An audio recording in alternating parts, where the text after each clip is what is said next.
Setelah kaum Ad dimusnahkan Allah di Pulau Sumatera bagian barat, dan Nabi Hud beserta pengikutnya berhasil keluar dari daerah itu guna menyelamatkan diri, maka berdiamlah Nabi Hud alaihissalam beserta anak-anaknya di suatu tempat di sebuah pulau kecil sebelah selatan Pulau Sumatera. Terletak persis antara Pulau Sumatera dan Pulau Sabah. Di sanalah mereka berkembang biak menjadi banyak dan membentuk sebuah bangsa atau kaum. Di dalam Al-Quran disebut sebagai bangsa Samud atau kaum Samud. Di sebelah pulau itu ada sebuah gunung berapi yang masih aktif yang bernama Gunung Krakatau. Nabi Hud memiliki 5 anak laki-laki kembar, atau total 10 orang anak laki-laki sebagai cikal bakal 10 suku bangsa Samud. Pada saat berimigrasi ke pulau kecil itu, ke-10 anak laki-lakinya itu sudah beristri dan memiliki anak cucu yang banyak jumlahnya. Nabi Hud kemudian membagi pulau itu menjadi 10 wilayah yang masing-masing dibagi kepada 10 anak laki-lakinya tersebut. Lalu Nabi Hud memilih anak pertamanya yang bernama Atlas untuk menjadi khalifah yang memimpin seluruh suku-suku bangsa Samud. Atlas kemudian menamakan kerajaannya dengan nama Atlantis yang berarti Pulau Atlas. Maka Atlas menjadi raja atas 7 buah pulau besar dan kepulauan di atas samudra di sekitarnya yang terdiri dari Pulau Sumatera, Pulau Sabah, Pulau Kalimantan, Pulau Sulawesi, Kepulauan Bali hingga Nusa Tenggara, Kepulauan Maluku, dan Pulau Papua. Atlantis sendiri terletak di hadapan 2 buah pulau besar dan selat yang disebut Mainstay Haigelisi. Sekarang disebut Selat Sunda. Di samping kiri dan kanan ada sebuah pulau yang sangat besar bernama Sumatera dan Sabah. Dari sana orang dapat pergi ke pulau-pulau lainnya karena di depan kedua pulau-pulau itu adalah seluruhnya daratan kepulauan yang dikelilingi laut samudra, yaitu Laut Cina Selatan dan Laut Hindia. Itulah kerajaan Atlantis. Ketika itu Atlantis adalah kerajaan yang sangat makmur. Selain itu sebagai bangsa pengganti kaum Ad, bangsa Samud juga telah dianugerahkan Allah teknologi arsitektur yang hebat. Sebab di saat bangsa-bangsa lain di dunia masih tinggal dalam kemah-kemah dari kulit binatang, bangsa Samud sudah menggunakan bebatuan yang disusun menjadi rumah-rumah yang permanen. Allah Subhanahu wa Ta'ala berfirman di dalam Al-Quran surah Asy-Syu'ara ayat 149, "Dan kamu pahat sebagian bebatuan dari gunung-gunung untuk dijadikan rumah-rumah dengan rajin." Selain itu bangsa Samud adalah bangsa pertama di dunia yang membangun dermaga dari tembok batu yang melingkar seperti cincin yang mengelilingi ujung luar pulau itu, sehingga ramai kapal-kapal asing yang singgah dan keluar masuk ke dermaga kota itu untuk berdagang. Hasil bumi berupa rempah-rempah dan lain-lain mereka kumpulkan dari seluruh pulau-pulau di Nusantara. Kapal-kapal tangguh mereka berlayar mengelilingi Nusantara guna mengambil hasil bumi yang tumbuh liar di seluruh daratan Nusantara. Banyak bangsa-bangsa bergantung kepada mereka, di mana kapur barus, damar, dan rempah-rempah menjadi komoditi andalan bagi bangsa Samud. Dan Pulau Atlas dikelilingi benteng-benteng yang dibuat dari bebatuan berupa tembok besar yang kuat, guna melindungi wilayahnya dari serangan bangsa lain. Namun sayangnya Atlantis hancur lebur dan musnah beberapa abad setelah Nabi Hud alaihissalam meninggal dunia. Pemusnahan bangsa Samud dimulai ketika generasi demi generasi bermunculan. Maka banyak di antara mereka mulai menyekutukan Allah Subhanahu wa Ta'ala dengan berbagai benda duniawi dan juga memuliakan manusia yang sudah lama mati sebagai arwah yang dapat mendatangkan kekayaan duniawi. Sebagaimana bangsa Ad sebelumnya, saat itu bangsa Samud juga sudah semakin banyak yang berpaling ke belakang. Mereka mulai berziarah ke kuburan orang-orang yang mereka sebut sebagai wali Allah guna meminta keberkahan. Padahal Nabi Hud dahulu telah mewanti-wanti mereka terhadap kejahatan para dajjal pendusta. Sihir, guna-guna serta kegiatan bersekutu dengan dukun-dukun adalah ritual adat yang membudaya. Belum lagi ritual pesugihan dan persembahan sesajen kepada jin penunggu-penunggu pantai dan lembah-lembah gunung. Mereka telah mencampurkan yang hak dan yang batil dengan mengatakan bahwa adat bersanding dengan syariat adalah syarat saja karena tidak dilarang oleh agama. Begitulah mereka mendustakan ayat-ayat dari para rasul-rasul sebelumnya. Ada 9 suku yang berpaling menjadi murtad, dan 1 suku hanya ikut-ikutan saja karena takut, sehingga Allah Subhanahu wa Ta'ala mengutus Nabi Soleh dari 1 suku yang masih memegang teguh hukum Islam. Allah Subhanahu wa Ta'ala berfirman di dalam Al-Quran surah An-Nam ayat 48, "Dan adalah di kota itu 9 orang laki-laki yang membuat kerusakan di muka bumi, dan mereka tidak berbuat kebaikan." Lalu Nabi Soleh berkata kepada kaumnya, "Hai kaumku, sembahlah Allah, sekali-kali tidak ada bagimu Tuhan selain Dia. Dia telah menciptakan kamu dari segala unsur dan zat-zat serta nutrisi-nutrisi yang ada di bumi dan menjadikan kamu pemakmurnya. Karena itu mohonlah ampunannya, kemudian bertobatlah kepadanya. Sesungguhnya Tuhanku amat dekat rahmatnya, lagi memperkenankan doa hambanya. Kaum Samud berkata, "Hai Soleh, sesungguhnya kamu sebelum ini adalah seorang di antara kami yang kami harapkan. Apakah kamu melarang kami untuk menyembah apa yang disembah oleh bapak-bapak atau nenek moyang kita sebelumnya? Dan sesungguhnya kami betul-betul dalam keraguan yang menggelisahkan terhadap ajaran yang kamu serukan kepada kami. Sungguh kamu itu termasuk kaum Wahabi." Nabi Soleh berkata, "Hai kaumku, bagaimana pikiranmu jika aku mempunyai bukti yang nyata dari Tuhanku dan diberinya aku rahmat kenabian darinya? Maka siapakah yang akan menolong aku dari azab Allah jika aku mendurhakainya? Sebab itu kamu tidak menambah apapun kepadaku selain daripada kerugian." Maka orang-orang kafir itu berkata, "Bagaimana kita akan mengikuti seorang manusia biasa di antara kita? Sesungguhnya kalau kita mengikutinya, maka benar-benar kita semua berada dalam keadaan sesat dan gila. Apakah benar wahyu itu diturunkan kepadanya di antara kita? Sebenarnya dia adalah seorang yang amat pendusta, lagi sombong." Bahkan pemuka-pemuka atau para dajjal yang menyombongkan diri di antara kaumnya berkata kepada orang-orang yang dianggap lemah yang telah beriman di antara mereka, "Tahukah kamu bahwa Soleh diutus menjadi rasul oleh Tuhannya?" Mereka menjawab, "Sesungguhnya kami beriman kepada wahyu yang Soleh diutus untuk menyampaikannya." Orang-orang yang menyombongkan diri atau para dajjal berkata, "Sesungguhnya kami adalah orang yang tidak percaya kepada apa yang kamu imani itu." Kaum Samud benar-benar telah mendustakan rasul-rasul ketika saudara mereka Soleh berkata kepada mereka, "Mengapa kamu tidak bertakwa? Sesungguhnya aku adalah seorang rasul kepercayaan yang diutus kepadamu. Maka bertakwalah kepada Allah dan taatlah kepadaku. Dan aku sekali-kali tidak minta amplop kepadamu atas ajakanku itu. Upahku tidak lain hanyalah dari Tuhan semesta alam. Adakah kamu akan dibiarkan tinggal di sini, di bumi Nusantara ini dengan aman, di dalam kebun-kebun serta mata air, dan tanaman-tanaman dan pohon-pohon korma atau keislaman yang mayangnya lembut? Maka bertakwalah kepada Allah dan taatlah kepadaku, dan janganlah kamu mentaati perintah orang-orang atau para dajjal yang melewati batas, yang senantiasa membuat kerusakan akhlak di muka bumi dan tidak mengadakan perbaikan." Mereka berkata, "Sesungguhnya kamu adalah salah seorang dari orang-orang yang kena sihir. Kamu tidak lain melainkan seorang manusia seperti kami. Maka datangkanlah sesuatu mujizat jika kamu memang termasuk orang-orang yang benar." Begitulah kaum Samud itu tidak mau mendengarkan seruan Nabi Soleh alaihissalam, sehingga Allah mengutus kepada mereka orang-orang dari padang gurun, dari negeri lain yang memecah belah mereka menjadi dua mazhab dan tarekat, sehingga mereka saling berselisih, berdebat serta bermusuhan antara aliran yang satu dengan yang lainnya. Dan orang-orang dari padang gurun pasir itu diperumpamakan di dalam Al-Quran sebagai onta betina yang membawa ajaran baru bagi mereka. Lalu Allah memerintahkan Nabi Soleh agar menyampaikan kepada bangsa Samud agar tidak membunuh para pendatang asing itu dan membiarkan mereka mencari dan berbagi rezeki di negeri bangsa Samud.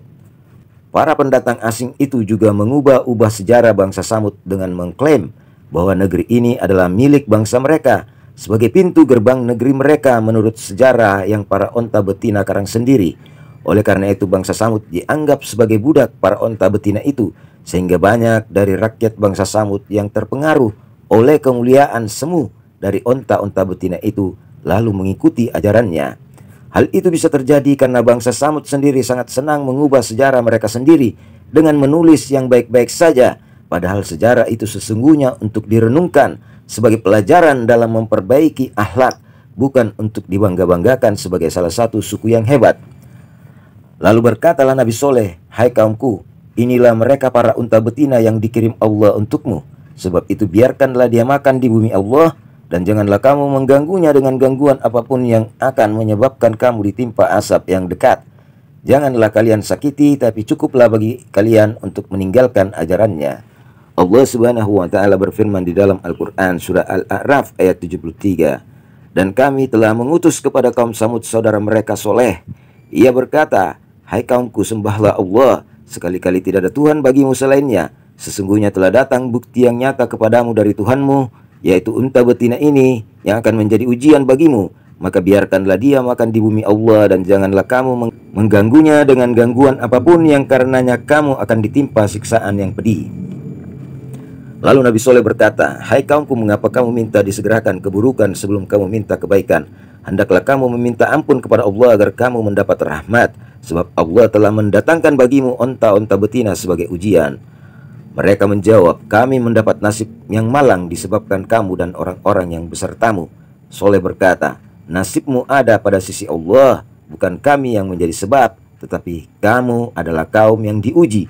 Lalu mereka membunuh onta-onta itu, yaitu membunuh orang-orang dari negeri seberang dari padang gurun dengan cara menyembelih kepalanya. Dan mereka berkata dengan nada yang sombong, "Hai Soleh, datangkanlah apa yang kamu ancamkan itu kepada kami jika kamu betul-betul termasuk orang-orang yang diutus oleh Allah." Maka berkatalah Nabi Soleh kepada mereka, "Bersukarialah dan bersenang-senanglah kamu sekalian di rumahmu masing-masing selama 3 hari. Itu adalah janji yang tidak dapat didustakan." Mereka kemudian bermaksud membunuh Nabi Soleh alaihissalam, dan diantara mereka ada yang berkata kepada yang lainnya, "Bersumpahlah kamu dengan nama Allah bahwa kita sungguh-sungguh akan menyerangnya dengan tiba-tiba beserta keluarganya di malam hari. Kemudian kita katakan kepada warisnya bahwa kita tidak menyaksikan kematian keluarganya itu, dan sesungguhnya kita adalah orang-orang yang benar." Dan mereka pun merencanakan makar dengan sungguh-sungguh, dan sebaliknya Allah juga merencanakan makar pula kepada mereka, sedang mereka tidak menyadari. Maka perhatikanlah betapa sesungguhnya akibat makar mereka itu, bahwasanya Allah membinasakan mereka dan kaum mereka semuanya. Maka tatkala datang azab Allah pada hari ketiga sesuai yang ditetapkan, maka Allah selamatkan Soleh beserta orang-orang yang beriman bersama dia dengan rahmat darinya dan dari kehinaan di hari itu. Sesungguhnya Tuhanmu dialah yang maha kuat lagi maha perkasa. Dan satu suara keras dari petir yang mengguntur dan gempa bumi yang maha dahsyat menimpa orang-orang yang zalim, lalu mereka mati bergelimpangan di rumahnya masing-masing. Allah Subhanahu wa taala berfirman di dalam Al-Qur'an surah Ad-Dariyat ayat 44, "Maka mereka berlaku angkuh terhadap perintah Tuhannya, lalu mereka disambar petir dan mereka melihatnya." Kemudian Allah berfirman lagi di dalam Al-Qur'an surah Al-Fusilat ayat 13, "Jika mereka berpaling, maka katakanlah, aku telah memperingatkan kamu dengan petir seperti petir yang menimpa kaum Ad dan Samud. Karena itu mereka kaum Samud ditimpa gempa, maka jadilah mereka mayat-mayat yang bergelimpangan di tempat tinggal mereka." Al-Quran surah Al-A'raf ayat 78. Maka itulah rumah-rumah mereka dalam keadaan runtuh disebabkan kesaliman mereka. Sesungguhnya pada yang demikian itu terdapat pelajaran bagi kaum yang mengetahui. Dan bangsa Samud seolah-olah belum pernah berdiam di pulau itu. Ingatlah sesungguhnya kaum Samud mengingkari Tuhan mereka. Ingatlah kebinasaanlah bagi kaum Samud. Maka Soleh meninggalkan mereka seraya berkata, "Hai kaumku, sesungguhnya aku telah menyampaikan kepadamu amanat Tuhanku, dan aku telah memberi nasihat kepadamu, tetapi kamu tidak menyukai orang-orang yang memberi nasihat. Dan Allah telah selamatkan orang-orang yang beriman bersama Nabi Soleh karena mereka itu selalu bertakwa. Begitulah mereka yang diselamatkan itu hidup menggantikan kaum Samud sebagai kaum baru di bumi Nusantara yang kemudian disebut sebagai kaum Ras. Namun setelah Nabi Soleh meninggal dunia, berabad-abad kemudian kaum Ras lalu kembali menoleh ke belakang sebagaimana kaum Samud dahulu lakukan. Lalu Allah menjadikan gunung Krakatau di samping pulau itu meletus dengan dahsyat, dan suara letusannya terdengar seantero dunia. Allah kemudian menenggelamkan pulau itu dan seluruh penduduk yang mendiaminya dalam waktu 1 malam saja. Dan sebagai catatan, bahwa gunung Krakatau meletus lagi pada tahun 1883 ketika zaman penjajahan Belanda masih berlangsung, dan letusannya juga sangat dahsyat, sehingga kosonglah bumi Nusantara untuk beberapa waktu ke depan setelah pemusnahan bangsa Ras. Lalu berabad-abad kemudian Allah menjanjikan kepada Nabi Ibrahim alaihissalam bahwa keturunannya kelak yang bertakwa dan senantiasa takut kepadanya yang akan menghuni negeri yang kosong itu. Allah Subhanahu wa taala berfirman di dalam Al-Qur'an surah Ibrahim ayat 14, "Dan kami pasti akan menempatkan kamu di negeri-negeri di Nusantara itu sesudah mereka. Janji yang demikian itu hanyalah untuk orang-orang yang takut atas kehadiratku dan yang takut kepada ancamanku." Kemudian Allah berfirman lagi di dalam Al-Quran surah Al-A'raf ayat 74, "Dan ingatlah olehmu di waktu Tuhan menjadikan kamu generasi pengganti di Nusantara sesudah kaum Ad, dan memberikan tempat bagimu di bumi. Kamu dirikan istana-istana di tanah-tanahnya yang datar, dan kamu pahat bebatuan di gunung-gunungnya untuk dijadikan rumah. Maka ingatlah nikmat-nikmat Allah dan janganlah kamu merajalela di muka bumi membuat kerusakan akhlak." Jadi kisah bangsa Samud ini telah mengajarkan kepada kita semua sebagai bangsa tentang azab yang mengkhawatirkan yang menimpa bangsa Samud karena dosa-dosa kemaksiatan mereka yang menyekutukan Allah. Jadi kalau kita semua dilanda gempa bumi, angin puting beliung, tsunami, gunung meletus, banjir bandang, dan lain-lain, maka kita harus introspeksi diri. Kesalahan apa yang telah kita perbuat selama ini sehingga Allah menurunkan azabnya berupa bencana alam. Seperti keadaan kaum Nuh, kaum Ad, Samud, dan orang-orang Indonesia lainnya yang datang sesudah mereka, yang daerah-daerahnya telah tertimpa berbagai bencana alam yang mengubur candi-candi mereka. Hal itu disebabkan karena Allah tidak menghendaki manusia berbuat kezaliman atau penyesatan terhadap hamba-hambanya di Indonesia. Dan pada hari menjelang hari kiamat, yaitu hari-hari yang mengkhawatirkan tersebut yang terjadi di hampir setiap daerah di Indonesia, sesungguhnya adalah siksaan hari panggil memanggil dan meminta tolong, yaitu hari ketika banyak orang berpaling ke belakang seperti ayam. Tidak ada seorang pun yang dapat menyelamatkan orang lain dari azab Allah. Dan pada saat itu menjelang hari kiamat, siapapun yang disesatkan Allah, niscaya tidak ada baginya seorang pun yang akan dapat memberinya petunjuk. Allah Subhanahu wa taala berfirman di dalam Al-Qur'an surah Al-Isra ayat 59, "Dan sekali-kali tidak ada yang menghalangi kami untuk mengirimkan kepadamu ayat-ayat dalam sebuah kitab, melainkan karena ayat-ayat itu telah didustakan oleh orang-orang dahulu.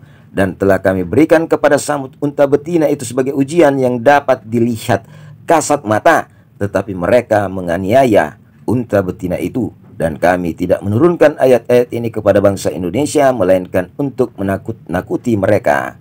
Kemudian Allah berfirman lagi di dalam Al-Quran surah Al-Ankabut ayat 38, "Dan kaum Ad dan Samud, dan sungguh telah nyata bagi kamu bangsa Indonesia kehancuran mereka dari puing-puing tempat tinggal mereka.